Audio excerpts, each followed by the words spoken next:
I was standing in line at the Atlanta airport, suitcase by my side, boarding pass on my phone, and a heart full of excitement.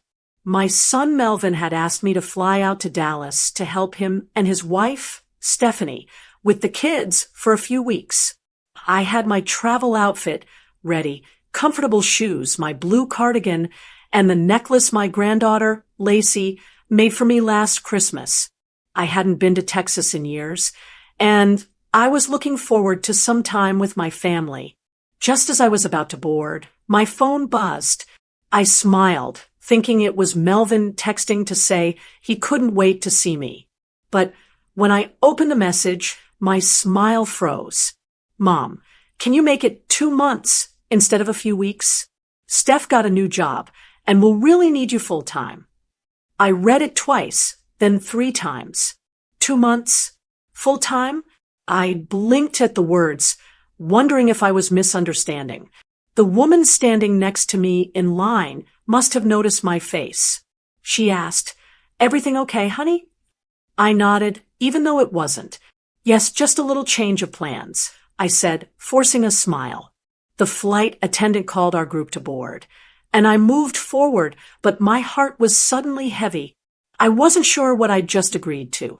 On the plane, I tried to calm myself. "It's just a couple of months," I told myself. "They're busy and the kids are young. You can help out and spend time with your grandbabies." I had spent 40 years as a pediatric nurse before retiring last year. I was used to helping, used to being needed. That's what mothers do, right? When your children ask for help, you say yes. It's part of the job description, though no one ever writes that part down. Still, something about that message didn't sit right. 2 months wasn't a visit, it was a stay. And full-time didn't sound like family time. It sounded like work. I stared out the plane window as we took off, the Atlanta skyline shrinking beneath the clouds. My hands rested on my lap, but my mind was spinning. I hadn't even asked about details, sleeping arrangements, schedules, what exactly they expected me to do. I just assumed it would be like old times, helping with dinner, reading bedtime stories, spoiling the kids a little too much. But somewhere deep down, a quiet voice whispered, "This time feels different." When I landed in Dallas, Melvin was waiting near baggage claim with his 2 kids, Lacey, 7, and Eli, 5. They ran into my arms, and for a moment, all my worries melted away. "Grandma, you came?" Lacey squealed, holding onto my neck. "Of course I did," I said, kissing her cheek. "You think I'd miss time with my favorite people?" Melvin hugged me next. "Thanks again, Mom. You're really saving us." I laughed lightly. "It's just a few weeks, Mel. I'll be back before you know it." He hesitated before answering. "Yeah, about that, we'll talk at home." That uneasy feeling came rushing back. Their home was in Plano, one of those big, planned neighborhoods with perfect lawns and wide driveways. Inside, the house was bright, modern, and spotless. Stephanie greeted me with a quick hug. "Carol, so glad you made it. Sorry I couldn't pick you up. Work emergency." "No problem at all," I said, though she already seemed distracted. Dinner that night was quick, takeout and small talk. Between the laughter of the kids and the chatter about work, I noticed something. Every time I mentioned my return flight, Melvin and Stephanie changed the subject. Finally, as we cleared the table, Melvin said it directly. "Mom, about your stay. We were hoping you could stay through the end of next month. Steph's new project has her working late hours, and the daycare wait list is insane. We figured you could help with pickups, meals, and bedtime. Just until we get settled." I tried to keep my face calm, though my stomach turned. "That's longer than I expected. Honey." He smiled the way adult children smile when they want something. "I know, Mom, but no one's better with the kids than you. You'll make it fun for them. And we'll cover your expenses while you're here." "Expenses?" I asked. Groceries, gas if you need it. That kind of thing," Stephanie added. I nodded slowly. So, no salary? Just help. They both laughed softly, as if I'd told a joke. Mom, it's family. Of course not, Melvin said. We'd never hire you. I smiled politely, but my chest felt tight.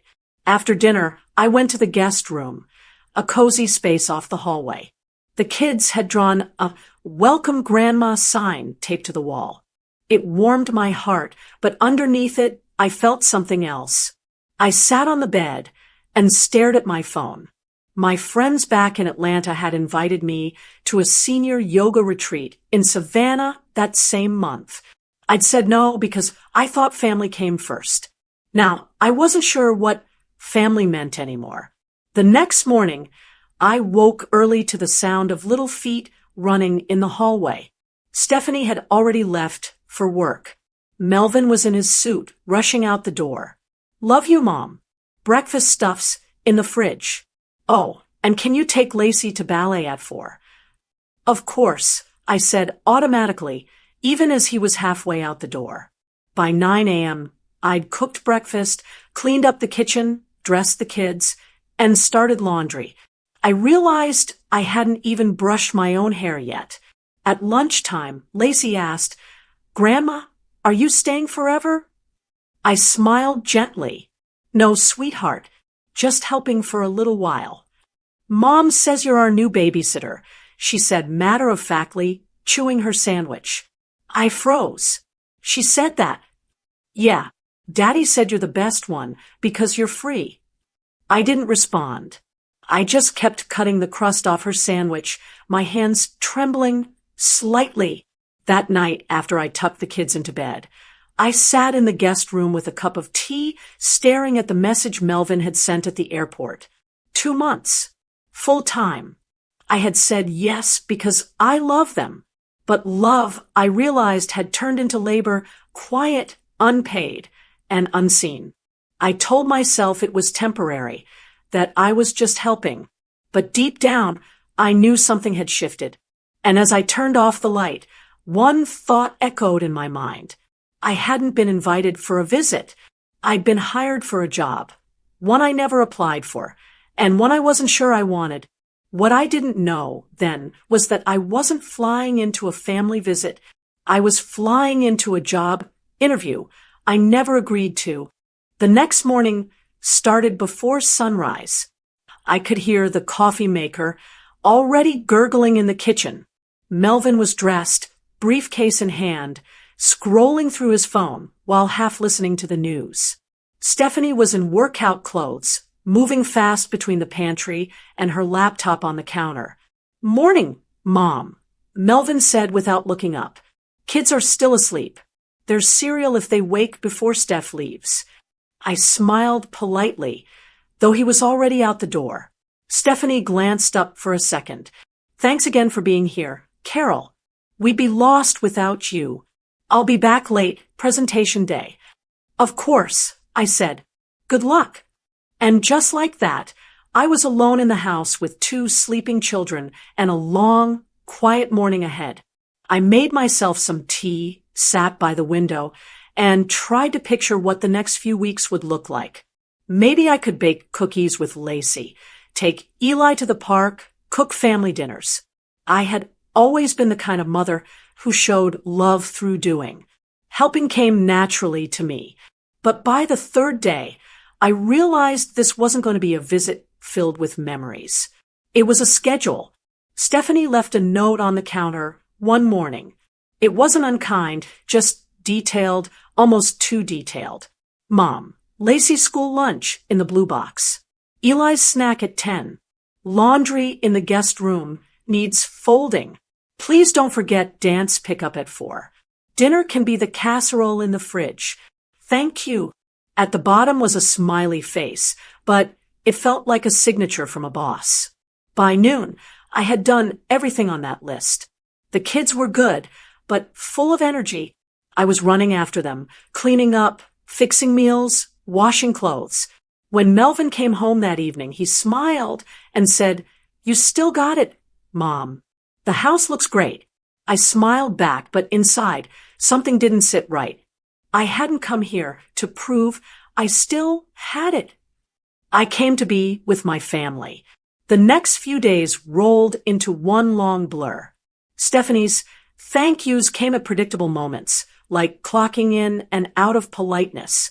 You're a lifesaver, Carol. We're so lucky you're here.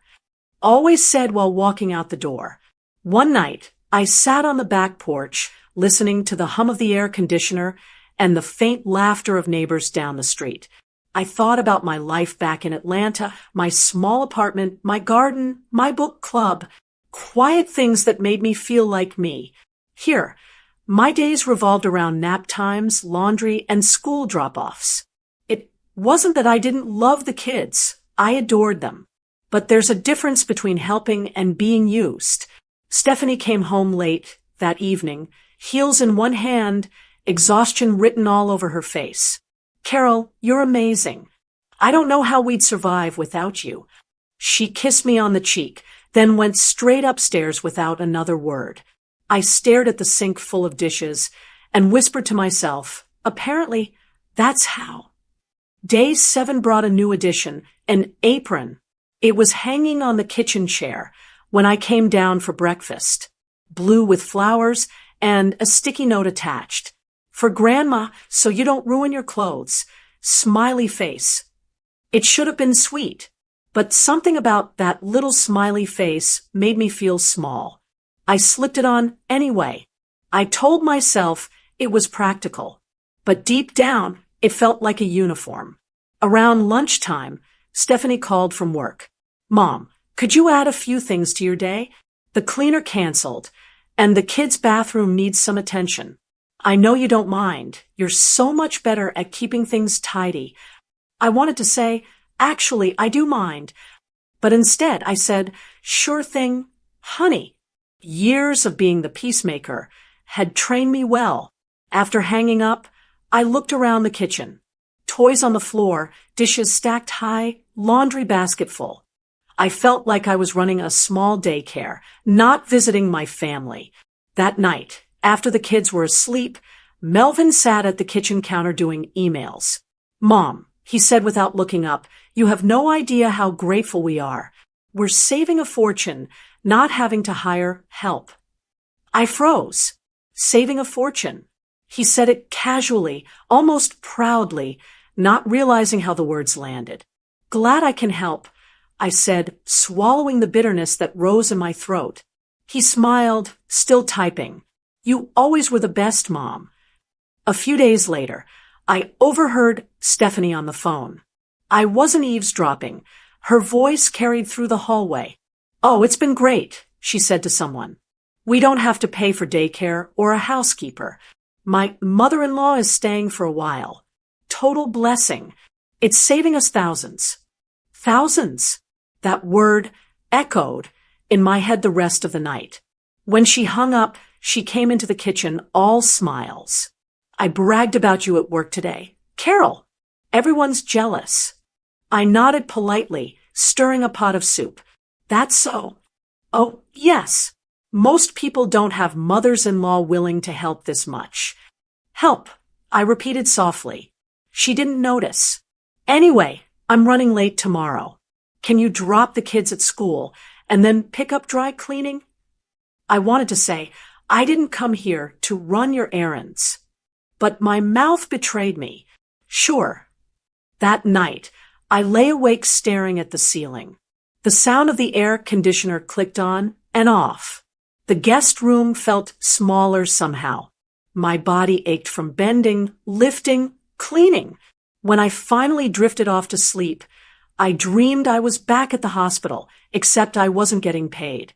A week later, I tried to talk to Melvin about it gently. Son, I just want to make sure you understand. I'm here to help, not to take over everything. He smiled like he was humoring me. Mom, you're overthinking it. We're family. You've always been the backbone. You love being around the kids. You're a natural caregiver. He meant it as praise. But all I heard was, you're a tool we depend on. That night, I wrote in my journal, something I hadn't done since retiring. I love them. But when did love become labor? I looked around the room that had been called the guest room, but no longer felt like one. The thank yous sounded like excuses. The hugs felt like paychecks that never cleared. The apron on the chair wasn't a gift anymore. It was a symbol. They didn't need their mother. They needed an employee they didn't have to pay. The next few weeks rolled in like one long, never-ending day. My mornings started before sunrise and ended long after the house went quiet. By 7, the kids were awake, hungry, and arguing over cereal. By 8, I packed lunches, ironed clothes, and walked them to school. By 10, I was cleaning up the breakfast mess and starting laundry. Melvin left for work before I finished my first cup of coffee. Stephanie rushed out right after him, phone in hand, already talking to someone from her office. The words were always the same. Thanks again, Carol. You're such a lifesaver. They said it like a script, practiced and polite, but it never sounded real. I didn't complain, but inside, I felt myself slipping into old habits, the ones that made me believe being useful was the same as being loved. I told myself I was doing what mothers do, but the truth was I was doing what no one else wanted to. By the 3rd week, my body ached. I hadn't had a day to myself since I arrived. The kids were sweet, but they were also a handful. Eli threw tantrums at bedtime, and Lacey needed help with school projects that somehow became my responsibility. I didn't mind the chaos. I minded being expected to handle it all alone. One Friday morning, Melvin announced they were taking a weekend getaway. He said it like it was a doctor's order. Mom, you're okay with the kids for a couple days, right? We really need this. Steph's been under so much pressure. I looked at him. A couple of days? Without any notice. He smiled the same boyish smile he used to use when he wanted to borrow the car. You love being with them. They'll behave for you. Stephanie chimed in as she wheeled her suitcase toward the door. There's food in the fridge, and I left a card for emergencies. We'll be back Sunday night. Thank you so much, Carol. You're the best. The door shut, and the house fell quiet except for the sound of cartoons from the living room. I stood there with a dish towel in my hand, realizing they hadn't asked, they had assumed. That weekend was long. The kids woke up at dawn, full of energy. I tried to make it fun, baked cookies, played board games, even built a fort in the living room. But by Saturday night, my back hurt, my patience was thin, and my phone was full of unanswered texts from friends back home. Come to brunch when you get back. One friend wrote, you deserve a break. Break. I laughed out loud. I didn't remember the last time I'd had one. Sunday evening came, and the door opened to laughter and shopping bags. Stephanie dropped a pile of laundry in the hallway. We brought souvenirs for the kids. Melvin kissed me on the cheek. How was it? Everything go okay? It went fine, I said. My voice was flat, even to my own ears. See? We knew you'd handle it, he said, smiling. They never noticed how tired I looked, or how I sat down slowly to hide the pain in my legs. A few days later, I overheard something that cut deeper than I expected. Stephanie was on a video call in the kitchen. I was in the laundry room, folding towels, but her voice carried. Oh, it's been amazing, she said. We're saving so much money. Who needs a nanny when you have a grandma? There was laughter on the other end. Stephanie laughed too. I stopped folding. My hands froze midair, holding one of Eli's shirts. She said it lightly, but it landed heavy. Who needs a nanny when you have a grandma? It was meant as a joke, but jokes always carry a little truth. I stood there listening to her talk about me, like I was a budget line on their spreadsheet. Saving money. Convenient. Reliable. Something inside me cracked, not loudly, but enough to change how I saw everything. That night at dinner, I watched them both. Melvin was scrolling through his phone between bites. Stephanie talked about her promotion. Neither asked how I was. Lacey told me about her art project, and I smiled, grateful for the only genuine conversation at the table. When the kids went to bed, I started cleaning the kitchen. Stephanie walked by and said, "Oh, you don't have to do that," but she kept walking upstairs while I finished wiping the counters.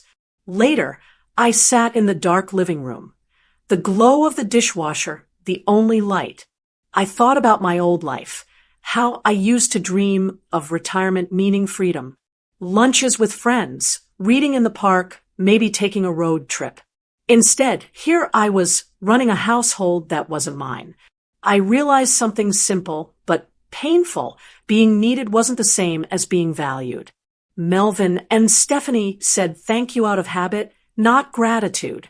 They treated my help like a given, not a gift. I started keeping small notes in my journal again, mostly to keep my mind steady. I'm helping, but I don't feel part of anything. Another night I wrote, I've become invisible in my own family. One morning, while making pancakes, Eli tugged at my apron and asked, "Grandma, do you live here now?" I laughed softly. "No, sweetie, just visiting." He frowned. "But Mom says you live here now because you help with everything." I looked down at him and didn't know what to say. Kids don't lie. They repeat what they hear.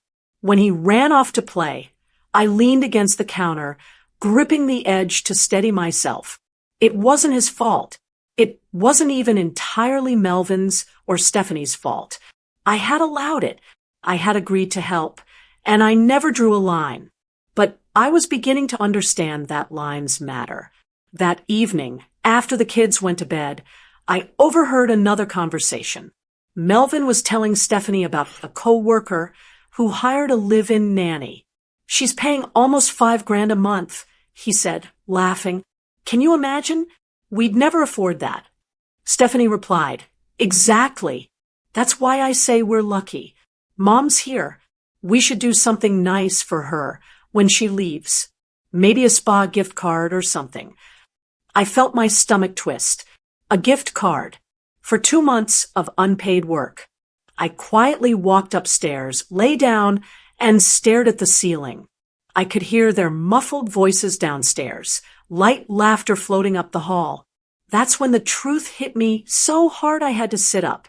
I hadn't been invited to help. I'd been recruited, without pay, without respect, and without choice. It started on a Friday. I woke up with a pounding headache and a sore throat that made it hurt to swallow. My body felt heavy, and every joint ached. I told myself it was just fatigue, and maybe a touch of allergies. After all, I hadn't had a real day off in weeks. I pushed through the morning routine like always, packing lunches, finding missing shoes, and reminding Lacey to grab her homework. By noon, my head was spinning. I sat down for a moment, meaning to rest, but the next thing I knew, an hour had passed. The laundry was still in the washer, the sink full, and the casserole for dinner untouched. When Melvin got home that evening, the first words out of his mouth weren't, "Are you okay?" or "You look pale." They were, "Mom, did something happen? The kids are starving. You usually have dinner ready by now." I opened my mouth to speak, but my voice came out hoarse. I wasn't feeling too well today. I must have dozed off. He sighed, running a hand through his hair. "You should have told us. The kids need to eat." That was it. No concern. No offer to help. Just an inconvenience to be managed. I nodded, too tired to argue. "There's soup in the pantry," I said softly. He didn't notice the disappointment in my voice. He just went to the kitchen and started heating it up. Stephanie came in a few minutes later, talking about some big project at work. She glanced at me briefly. "You okay, Carol? You look tired." "I am," I admitted. "Well, make sure you get some rest," she said, already moving toward the dining table. "We've got a crazy week coming up." And just like that, the conversation ended. I sat there at the edge of the couch, watching them eat dinner I didn't have the energy to prepare. They didn't even notice I hadn't joined them. That night, I lay awake listening to the hum of the refrigerator and the soft ticking of the clock. I couldn't shake the feeling that something inside me had cracked. It wasn't anger. It was something quieter, heavier. I picked up my journal from the nightstand and began to write. My hands trembled slightly as I put the words down. I raised a son who sees me as a service, not a soul. I stared at the sentence for a long time. Writing it made it real. I thought about all the years I had spent putting Melvin first, late nights studying with him, extra shifts at the hospital to pay for his school trips, the times I skipped vacations so he could have new cleats or a computer. I had done it out of love, not expecting repayment, but I never thought that love would someday turn into expectation. Now, my kindness wasn't a gift. It was a duty. The next morning, I woke up feeling worse. Fever, chills, and an ache that ran deep into my bones. I stayed in bed, hoping someone would check on me. No one did. By noon, I heard Stephanie calling from downstairs. "Carol, are you doing laundry today? The kids need uniforms for Monday." I didn't even have the strength to answer. She eventually came up to my room, peeked in, and frowned. "Oh, you're still in bed. Are you sick?" "I think I have a fever," I whispered. She looked uncomfortable. "Oh dear. Maybe just rest then. I'll order takeout for tonight." That was it. No offer of tea, no check of my temperature, no sense of care. Just mild inconvenience. Later, I heard laughter from downstairs. Melvin had come home, and they were talking about weekend plans. The sound of it, so carefree, so normal, felt strange to me. My world had stopped for a moment, but theirs hadn't skipped a beat. By Sunday, I felt a little better. I forced myself out of bed and went downstairs. The kitchen looked like a storm had hit it. Dirty dishes everywhere, crumbs on the counter, sticky spots on the floor. Melvin smiled when he saw me. "Hey, Mom, feeling better?" "A little," I said quietly. "Good," he said. "We really missed your cooking this weekend." That line hit harder than I expected. Missed my cooking, not missed me. I looked at him for a long moment, searching for the little boy who used to run into my arms after school. I couldn't find him. That night, after everyone went to bed, I sat at the kitchen table with a cup of ginger tea. The house was silent except for the sound of the dishwasher. I stared at the apron hanging on the chair, the one with flowers that Stephanie had given me. It used to make me smile. Now it just reminded me of everything I'd given up, my independence, my peace, my time. I thought about calling a friend from Atlanta, maybe venting about it all. But I stopped. What would I say? That I'd become an unpaid employee in my son's house. That my love had been turned into a service plan. Instead, I reached for my phone and opened my contacts. My eyes stopped on a familiar name. Janine, my old colleague from the hospital. She had left nursing years ago to start a nanny placement agency in Dallas. She'd once told me, "Good care deserves good pay. Carol, don't ever let anyone make you think otherwise." I smiled faintly at the memory. My thumb hovered over her number. I didn't know exactly what I wanted to say yet. Maybe I wasn't even ready to say it out loud. But I knew one thing. Something had to change. I couldn't keep pouring from an empty cup, pretending it was love when it had turned into obligation. So I made a quiet decision right there at that kitchen table. Just one small change for now. A call to someone who still treated caregiving as work, not a favor to be exploited. I didn't know what that call would lead to, but for the first time since I'd arrived, I felt a flicker of control returning. And that tiny flicker was enough to keep me going. The next morning, I sat at the kitchen table after everyone had left. The silence felt heavier than usual, but it was exactly what I needed. I looked at my phone, scrolling through my contacts until I found the name I hadn't said out loud in years, Janine Wallace. Janine and I had worked side by side at the hospital for nearly 20 years.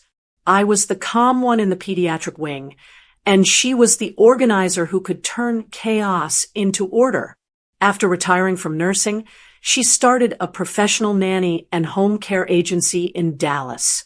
I remembered her telling me once, "Good caregiving should never come free. Carol, it's skilled work, not a favor." I took a deep breath and pressed call. "Carol Wilson," she said when she answered, her voice still carrying that same brisk warmth. "Well, this is a surprise. How are you?" "I'm surviving," I said. "Actually, I need to ask you something. It's a bit of a strange question." "Try me," she replied. "If someone were to hire a full-time nanny, live-in, cooking, cleaning, errands, childcare, what would that cost for, say, 2 months?" She paused for a second. "For your situation, assuming 2 kids and full coverage, about $9,800. That's with insurance, certification, everything. Why do you ask? Are you looking to help someone hire?" I let out a small laugh. "No, Janine. I think I already have. I just didn't know I'd taken the job." She didn't need more explanation. She'd heard stories like mine before. "Carol," she said gently, "if you're doing that kind of work, you're basically running a household. Don't let them treat it like charity. That's not family help. That's unpaid labor." Her words hit me right in the chest. "Thanks, Janine," I said quietly. "You've just helped me more than you know." We chatted a bit more, catching up on old hospital stories, but my mind was elsewhere. When I hung up, I opened the small notebook I used to keep for recipes and started a new list.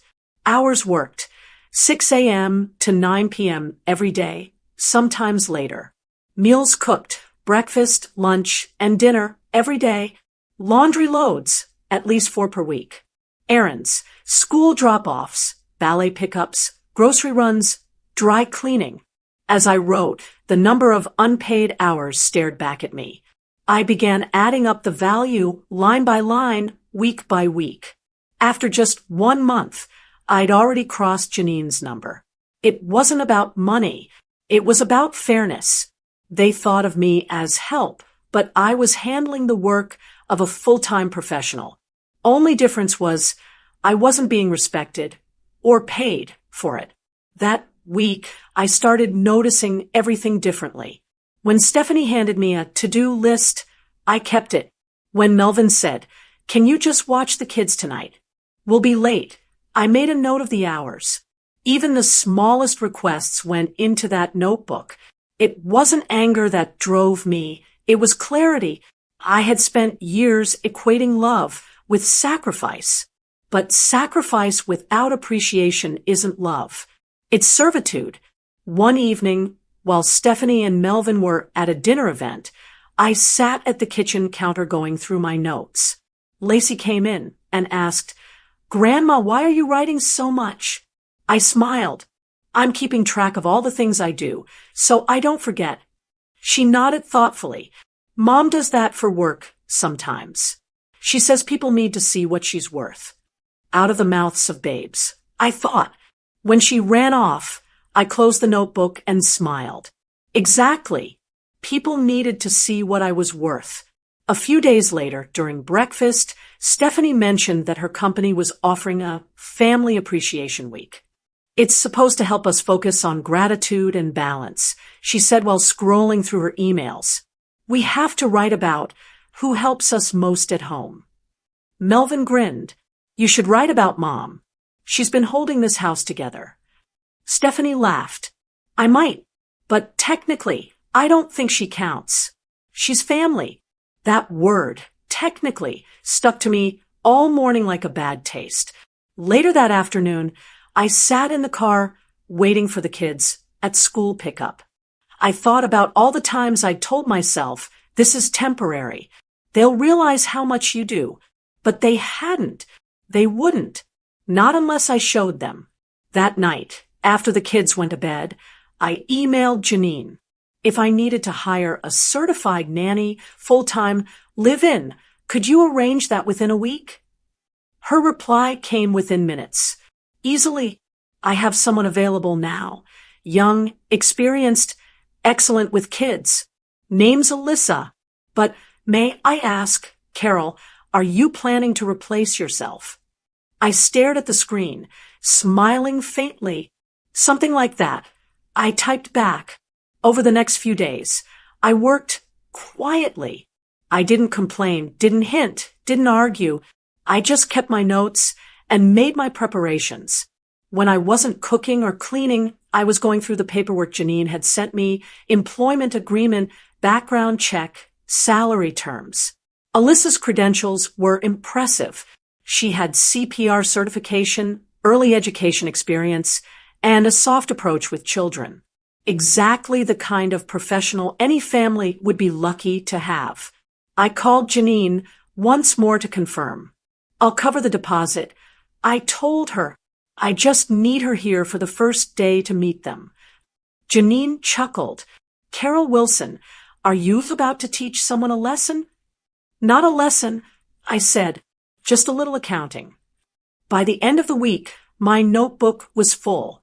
I had documented every hour since the day I arrived. If I had been charging standard rates, the total came out to just over $10,200. $10,000. I looked at that number and thought about every night I had gone to bed sore. Every morning I'd woken up early to do it all over again. I thought about the jokes, the thank yous, the offhand comments about saving money. For the first time in months, I didn't feel tired. I felt focused. I folded the notebook closed, placed it inside my purse, and wrote one final note to myself on the last page. If they saw me as help, I'd make sure they finally knew what help really costs. It wasn't revenge I wanted. It was recognition. And soon, they were going to get both, served to them as neatly as the dinners I'd been cooking every night. The week after I finished my notes, I felt lighter. I still did my chores, still took care of the kids, still smiled at breakfast, but inside I knew something was shifting. I had a plan, and it gave me peace. One morning, while the kids were eating cereal and Melvin was rushing out the door, I spoke up casually. Melvin, could I talk to you for a second? He stopped mid-step. Sure, Mom. What's up? I need to go back to Atlanta next week, I said. I have some medical checkups scheduled. It's been a while since my last visit, and I can't put it off anymore. He frowned. Next week? For how long? A few weeks, maybe longer, I said. Depends on what my doctor says. He rubbed the back of his neck. Mom, that's kind of sudden. What about the kids? You know we both work full-time. I know, I said calmly. Don't worry. I've already taken care of that part. He blinked. What do you mean? I've arranged for a professional replacement. Her name's Alyssa. She'll start the day I leave. For a moment, he didn't respond. Then he chuckled, as if he thought I was joking. A replacement? Mom, you don't have to do that. We can figure something out. Melvin, I said, looking him in the eye, you already did figure something out. You hired me without asking. He opened his mouth, then closed it again. That's not what this is. Isn't it? I interrupted gently. You and Stephanie needed full-time help. I gave you that help. Now, you'll have someone trained and ready to do the same job, properly compensated. Stephanie walked into the kitchen, right then, purse on her shoulder, coffee in hand. What's going on? Mom says she's going back to Atlanta next week. Melvin said, still sounding uncertain. Stephanie looked surprised. Oh, everything okay? Just health checkups, I said. And don't worry. I've arranged for a nanny to step in. Her name's Alyssa. She'll be here on Monday morning. Stephanie blinked. A nanny? You didn't need to do that. We can manage. I smiled. I know you'll try, but let's be honest, you needed help. Now you'll have it. The following Monday arrived faster than I expected. I woke early, dressed neatly, and packed my things. My suitcase stood by the door. the same one I brought from Atlanta 2 months ago. Only this time it felt lighter. At exactly 9 o'clock, the doorbell rang. Stephanie called from the kitchen. "Can you get that, Carol?" I walked to the door and opened it. There stood Alyssa, a young woman in her late 20s, wearing a crisp polo with the logo of Janine's agency embroidered on the chest. Her hair was tied neatly back, and she carried a binder and a confident smile. "Mrs. Wilson," she said warmly, "I'm Alyssa. Janine sent me." "Come in," I said. "They've been expecting you." Behind me, I heard Stephanie's footsteps. She froze when she saw Alyssa. "Oh, hi," Stephanie said, her voice uncertain. "Can I help you?" Alyssa extended her hand politely. "Good morning. I'm the new nanny." Mrs. Wilson said I'd be starting today. Melvin appeared next, tie slightly crooked, clearly confused. "The new nanny?" I gestured toward Alyssa. "Yes, this is the person you should have hired from the start." Stephanie looked from me to Alyssa, then back again. "Carol, we can't afford a full-time nanny right now." "Of course you can," I said evenly. "You've already had one. You just didn't pay her." That silenced them both. Alyssa remained professional, pretending not to notice the tension.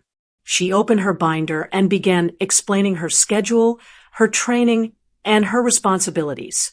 She spoke clearly, like someone who knew her worth. "I'll handle school pickups, meal prep, light housekeeping, and bedtime routines," she said. "Janine has already sent over the contract and payment details."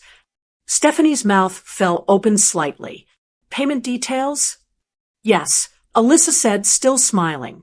"Mrs. Wilson mentioned that she's been handling these duties for 2 months.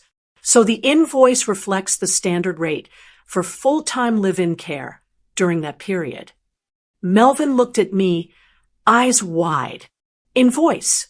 I reached into my bag, pulled out the printed document, and handed it to him. That's what 2 months of professional help looks like on paper. He stared at the total, $9,800, then at me. "Mom, this is accurate. I finished. You've had full-time care, meal service, transportation, and house management. That's the going rate. Don't worry, I'm not charging you. I just wanted you to know what you've been taking for granted." Stephanie was speechless. Her hands fidgeted with her coffee mug, eyes darting from me to the invoice. "Carol, we never meant." "I know," I said. "You didn't mean to. That's the problem. You didn't think at all." Melvin's voice softened. "Mom, you could have just said something." "I did," I said quietly. "In small ways. You just didn't listen." Alyssa shifted politely, waiting for the right moment to leave the room. "Should I start with the kids' morning routine?" she asked. Stephanie nodded slowly. "Yes, please." As Alyssa went upstairs to introduce herself to the children, Melvin sat down, still holding the invoice. His face had gone pale, like he'd just seen something he couldn't unsee. "You're really leaving?" he asked. "I am," I said. "My flight's this afternoon." He nodded, still stunned. "And Alyssa, she's really staying?" "For as long as you need her," I said. "Janine's agency will handle everything. You'll get the help you need. This time, fairly." Stephanie took a long breath. "Carol, you've made your point." "It's not about a point," I said. "It's about perspective." The kids came downstairs soon after, excited to meet Alyssa. They liked her immediately. She had that kind of warmth children recognize. Watching them, I felt a strange mix of pride and relief. They would be fine. Melvin stood by the door as I wheeled my suitcase out. "Mom," he said quietly, "I don't know what to say." I gave him a small smile. "Then don't say anything. Just think about it." Stephanie came closer. "You really did all this just to teach us a lesson?" "No," I said, "to remind you of one." They both looked down, speechless. Before either of them could thank me or argue, I handed Melvin the printed invoice. He took it, still staring at the numbers. And as I turned toward the door, I added softly, "That's the value of what I've been giving you. The next time you call it help, remember what help really costs." Then I walked out, leaving behind 2 stunned adults and a new nanny who knew exactly what her time was worth. And before they could thank me, I handed them the printed invoice and watched their faces turn the color of cold coffee. By the time my flight landed back in Atlanta, I had already turned off my phone. I needed silence, not apologies, not explanations, just quiet. I sat by the window in my small apartment that night, sipping tea and letting the weight of everything sink in. For the first time in 2 months, I was surrounded by peace. No footsteps, no children's cries, no lists waiting on the counter. That peace lasted exactly 1 day. The following evening, my phone started buzzing. Melvin's name flashed across the screen again, and again until I finally picked up. His voice came through tight and angry. "Mom, what the hell was that? You blindsided us.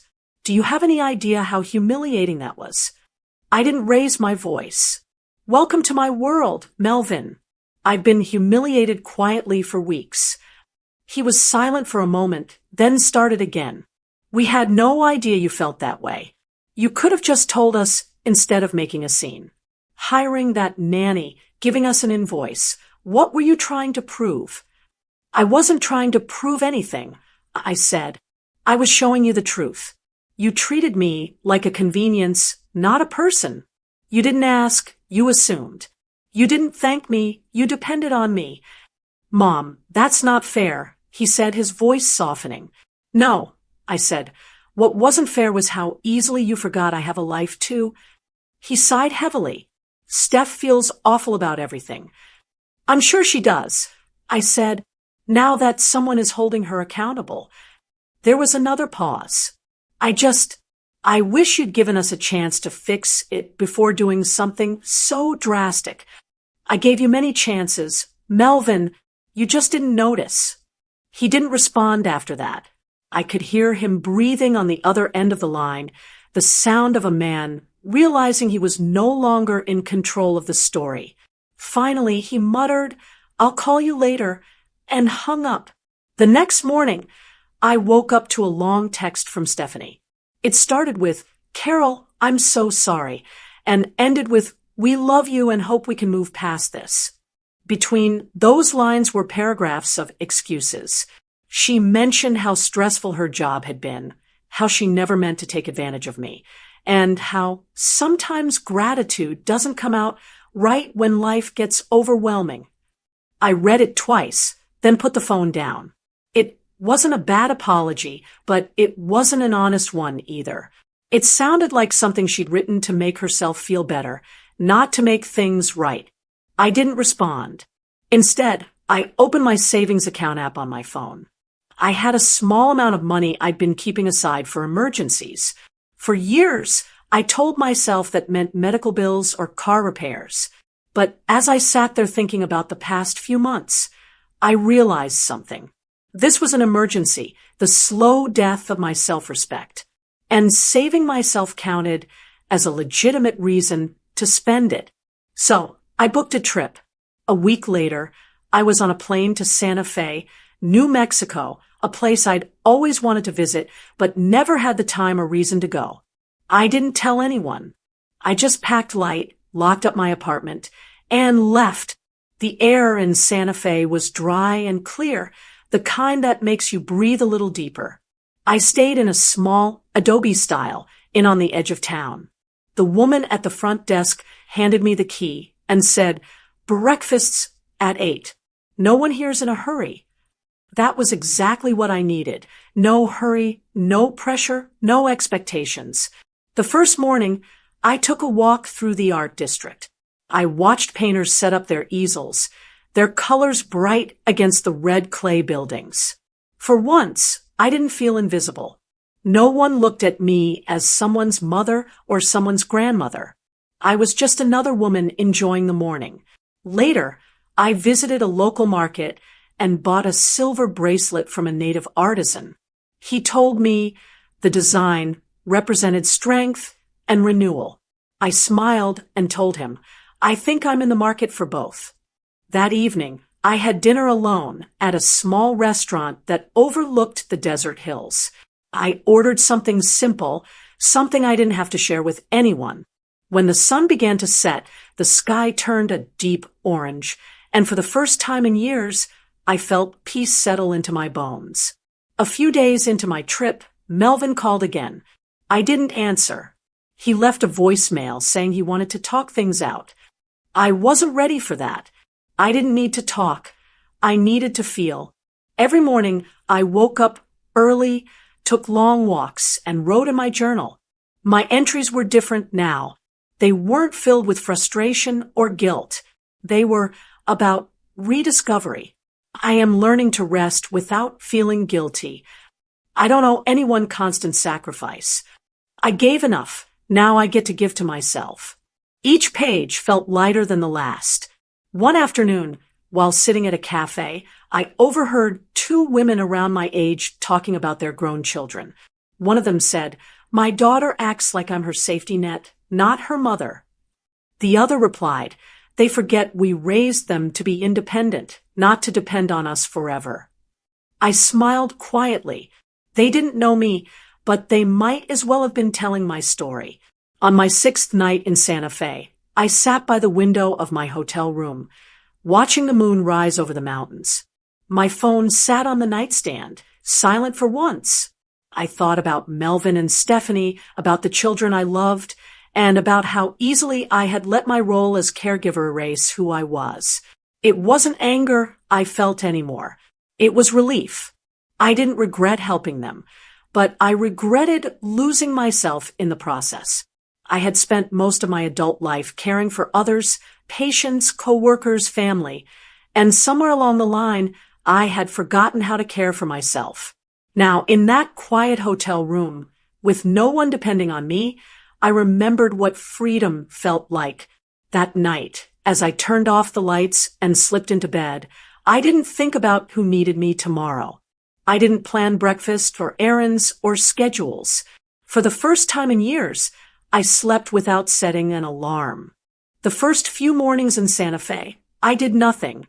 No lists, no plans, no alarms. I woke up when the sun slipped through the curtains, made myself coffee, and sat by the window watching the sky change colors. I didn't rush to wash dishes or fold laundry. I didn't rush at all. After years of living for everyone else, doing nothing felt strange at first, almost uncomfortable. But little by little, I began to enjoy the stillness. One morning, while walking through the small plaza near my hotel, I heard someone calling my name. "Carol Wilson? It can't be." I turned, and there she was, Rosa Martinez, my old neighbor from Atlanta. I hadn't seen her in nearly 15 years. She'd moved to Santa Fe after her husband passed, chasing her lifelong dream of becoming an artist. "Rosa?" I said, laughing in disbelief. Of all places. She hugged me tight. I always said I'd run into someone from the old neighborhood. "Come, you're having lunch with me." No excuses. At her small studio, walls were filled with bright landscapes and desert scenes. Paint tubes and brushes were scattered everywhere. It smelled of turpentine and coffee, chaotic but full of life. "You painted all this?" I asked, running my hand near one of the canvases. "Every single one," she said, smiling. "This is what retirement looks like when you finally live for yourself." Her words struck a chord deep inside me. She handed me a small blank canvas. "You're painting something today, too." I laughed. "Rosa, I've never painted anything that wasn't a wall." "Perfect," she said. "Walls mean you know how to fill empty space. That's all painting is." So I picked up a brush. The first strokes were awkward, shaky. But soon, the sound of the bristles brushing the canvas began to calm me. I wasn't good, at least not yet, but it didn't matter. It felt freeing just to create something for no reason at all. That afternoon, We walked through the market and had lunch at a cafe near the square. Rosa told me about the local senior socials, potlucks, art fairs, community dance nights. She went to all of them. "You should come," she said. "They're full of women like us. Some divorced, some widowed, some just tired of being taken for granted. You'll fit right in." I hesitated, but she signed me up anyway. "You need people who remind you who you are," she said. The first social I went to was small, maybe 20 people. The women welcomed me with warm smiles and easy conversation. We talked about everything from recipes to travel dreams to grandkids. But unlike most conversations I'd had in the last few years, no one complained about being exhausted or unappreciated. These women were doing things, painting, hiking, learning Spanish, starting online shops. One woman, a retired teacher, said, "My daughter thought I'd babysit full-time when I moved closer. I told her, I raised my kids. Now I'm raising my dreams."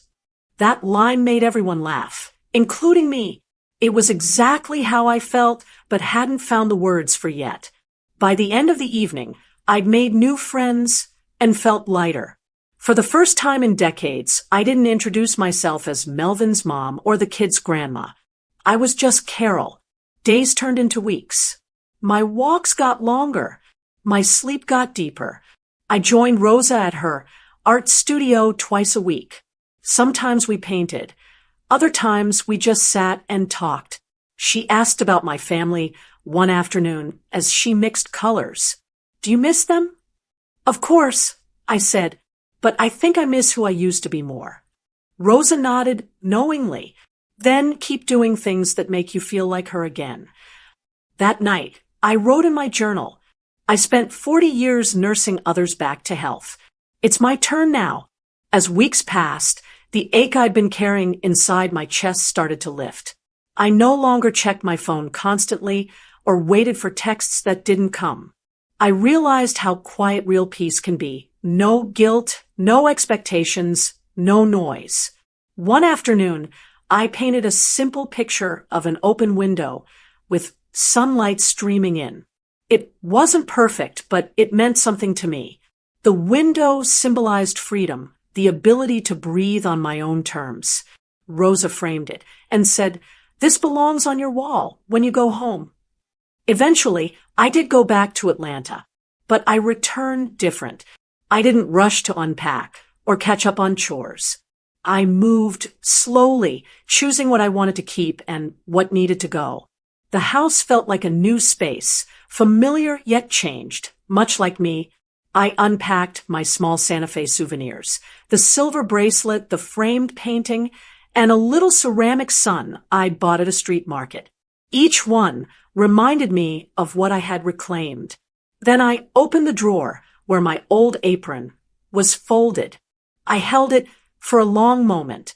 It had seen thousands of meals, hundreds of family gatherings, and years of silent work. It was a symbol of love, but also of being taken for granted. I didn't throw it away. Instead, I took a small hook and hung it neatly on the kitchen wall. Not as a reminder of duty, but as a boundary. That apron had served its time. And so had I. As I stepped back and looked at it, sunlight streamed through the window and hit the fabric just right, casting a warm glow across the kitchen. It didn't look like surrender. It looked like peace. And in that moment, I knew I'd never wear it again. It had been nearly 3 months since I came back from Santa Fe. I'd settled into a quiet rhythm, painting in the mornings, meeting friends for coffee, tending to my small garden in the afternoons. I didn't hear much from Melvin or Stephanie during that time. A few texts here and there, mostly about the kids, but nothing deep. I didn't chase it. Silence had become a kind of peace for me. Then one Friday evening, my doorbell rang. I wasn't expecting anyone. When I opened the door, there stood Melvin alone. He looked tired, the kind of tired that goes beyond a lack of sleep. His eyes had that guilty softness I hadn't seen since he was a boy caught doing something wrong. "Hey, Mom," he said quietly. Melvin! I nodded, stepping aside. Come in. He walked in slowly, hands in his pockets, looking around my little apartment like it was new to him. Maybe it was. The walls had new paintings now, my paintings.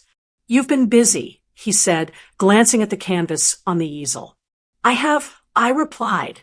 It feels good to do something for myself again. He smiled faintly. I can tell.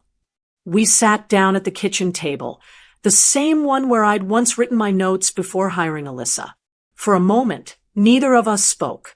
Then he exhaled deeply. Mom, I came because I owe you an apology. I stayed quiet, letting him continue. I've had a lot of time to think. He said, after you left, things were rough. Stephanie was angry at first, then embarrassed, but eventually we both realized you were right. We treated you like free labor disguised as love. I looked at him, surprised to hear those words come from his mouth. He went on. We started couples therapy. It was her idea, actually. We were fighting about everything, the house, work, the kids. And one day, the therapist asked who we could rely on for support. We both said your name. And then she asked what we'd given you in return. He looked down at his hands. That's when it hit me. You didn't just help us, you kept us afloat. And we never once stopped to think about what that cost you. I didn't interrupt. I just listened, the way I used to when he was little and trying to tell me the truth after breaking a rule. I kept thinking about that invoice you gave us. He continued. At first, it made me angry. Then I realized it wasn't about the money. It was a mirror. You were showing us what we refused to see. He reached into his bag and pulled out a small envelope. I wanted to bring you something.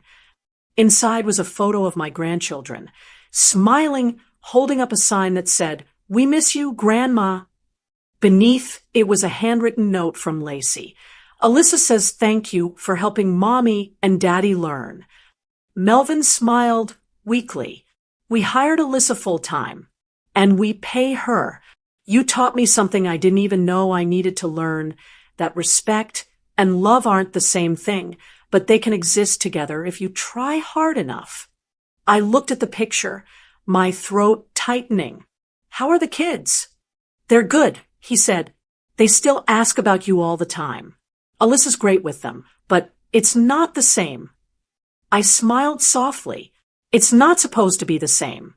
I'm their grandma, not their nanny. He nodded slowly. I know. I understand that now. He stayed for dinner, simple soup and bread. We talked like people learning to speak again after years of silence. He told me about the therapy sessions, about how Stephanie had admitted she'd been insecure around me for years. She thought she had to compete with you. He said, you were everything she wasn't, steady, patient, dependable. Instead of learning from that, she tried to control it. I don't hate her for that. I said, I just needed her to see me as a person, not a service. He nodded. She's trying. She asked if the kids could visit soon. We wanted to come together, but I thought maybe I should come first. That was wise, I said. I think space was good for all of us. He looked relieved that I wasn't shutting him out. Mom, do you forgive us? I thought for a moment before answering. Yes, I said slowly, but forgiveness doesn't mean things go back to how they were. It just means I've stopped carrying the anger. The lesson still stands. He nodded, tears in his eyes. That's fair. The next weekend, he brought the kids. They ran into my arms as soon as they saw me, their little voices filling the apartment with laughter. We spent the day at the park, had ice cream, and painted together on small canvases I bought for them. At one point, Lacey looked up at me and said, Grandma, Mommy says you taught us how to be thankful. I smiled. Maybe I just reminded everyone.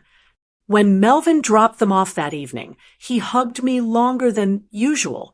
You're still my mom, he whispered. But now I see you as Carol, too, and that's made me a better son. Those words touched me in a way nothing else could.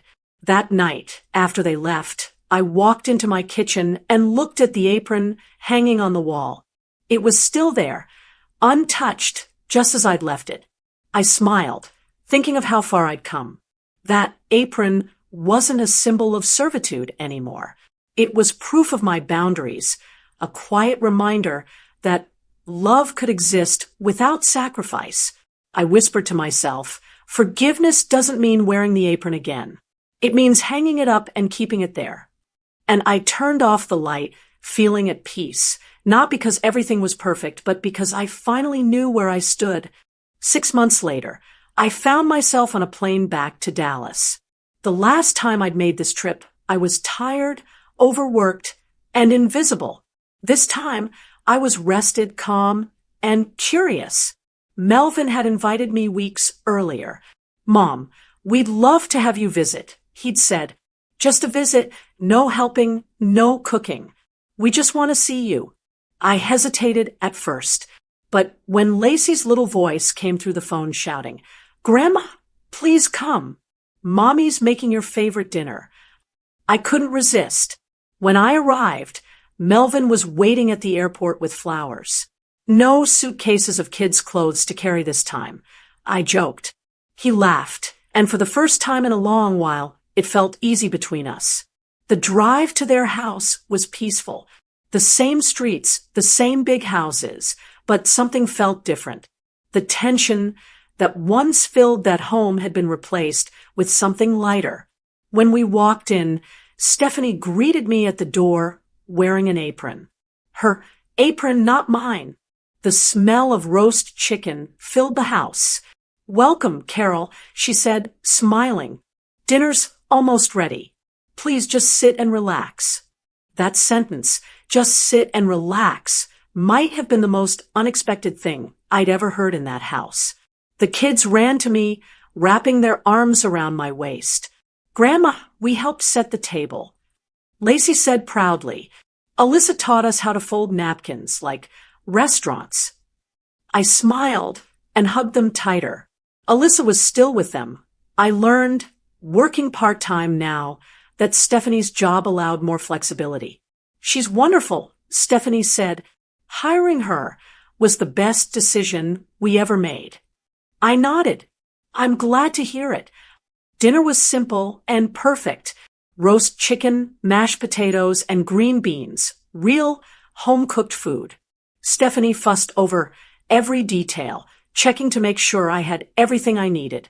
Melvin poured my wine and even helped clear the table. When we sat in the living room afterward, Lacey handed me a gift bag. "Open it, Grandma." Inside was a framed photo of me sitting between the kids, all three of us smiling in my little Atlanta garden. Across the bottom, in neat handwriting, it said, "Not our nanny, our grandma." My eyes filled with tears before I could stop them. "It was Lacey's idea," Stephanie said softly. "She wanted to make sure you knew how we see you now." I looked at my daughter-in-law and saw something genuine in her eyes, a humility that hadn't been there before. "Thank you," I said quietly. "You have no idea what that means to me." Melvin leaned forward, elbows on his knees. "Mom, I know we can't undo the way things were, but we've learned a lot this past year. We're trying to do better, with each other, with the kids, with you." I smiled. "I can see that." Later that night, after the kids went to bed, Stephanie and I sat at the kitchen table, this time as equals. "I owe you more than an apology," she said. "I owe you gratitude. You showed me something I didn't want to see. I thought asking for help meant losing control, but it was really about learning respect." I looked at her and saw not the defensive woman I once clashed with, but someone trying to grow. "Stephanie," I said gently, "we were both learning." "Me too. I had to learn that helping isn't the same as being needed. I had to remember who I was outside of being someone's mother or grandmother." She nodded. "I guess we both needed a reset." "Yes," I said, smiling. "And we got one." Before I left Dallas, Melvin, and the kids walked me to the car. The sun was just setting, the sky a mix of pink and gold. "Come back soon, Grandma," Eli said, hugging me tight. "I will, I promised. But remember, Grandma's a visitor now, not the housekeeper." Melvin laughed. "We know, Mom." Then, more seriously, he added, "You were right about everything. It took a bill to teach us the value of your time, but it took your silence to teach us the value of your peace." That stayed with me all the way home. Back in Atlanta, I placed the framed photo on my mantel beside my painting of the open window. I looked around my little apartment, quiet, bright mine, and smiled. Family doesn't always change overnight. Sometimes it takes distance, discomfort, and a little tough love to open people's eyes. What mattered now was that they understood. And I finally understood myself, too. I learned that love doesn't mean endless sacrifice. It means showing up in ways that don't erase who you are. As I sat by the window, the evening light falling across the room, I felt a peace I'd never known before. Because sometimes setting a price is the only way to remind them you were never for sale. Now tell me, have you ever felt taken for granted by the people you love most? What would you have done if you were in my shoes? Do you think I went too far? Or just far enough? Share your thoughts in the comments below. And if this story touched you, don't forget to like, share, and subscribe to this channel for more stories like this about strength, love, and learning your worth. Now, if you like this story, go ahead and click on this next video appearing on your screen, because in it is a story of betrayal and revolt like you've never seen before on her Kindle stories. Don't forget to download this wonderful book called 38 Uplifting and Funny Short Stories for Seniors. Easy-to-read tales that bring laughter, memories, and mental stimulation. It's full of heartwarming, simple stories written to bring a smile, stir up memories, and remind us that joy doesn't fade with age. It grows stronger. You'll find it in the pinned comment below.